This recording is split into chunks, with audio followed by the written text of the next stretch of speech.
Are you happy? Are you really? How do you know? Because you're doing a lot of things that will give you that little sensation of happiness. But are you truly happy? Because that's what we're going to talk about today. A lot of people will come in for sessions with me, and when asked this question, are you happy?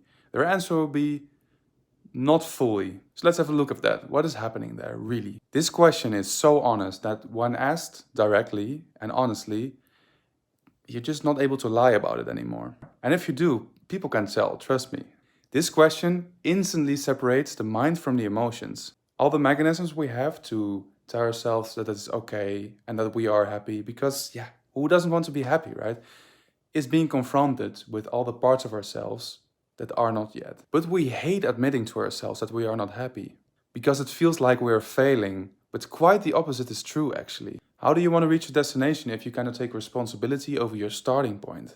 If you can admit to yourself that you are in fact unhappy, you can move forward. You cannot work on something you don't want to see, and that honesty to yourself, that is a real form of self-love. And you don't have to be happy in every layer, but as long as you feel that you are, be honest about it. Come on. And you also need to get rid of the idea that true happiness is being happy all the time. It is more of an underlying happiness. In whatever you go through, whatever you experience, you're all right and you feel happy deep down on the inside. I can have a bad day or be frustrated or angry or whatever, and I don't know, still really be all right. And it is not just being all right, but it's just a piece of subtle happiness. And it's humble, and it's small.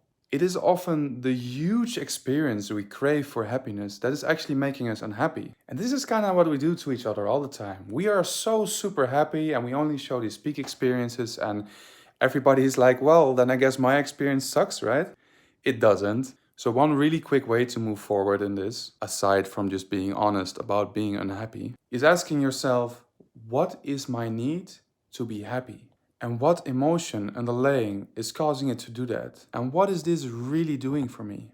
So I will tell you one more time, happiness doesn't require anything.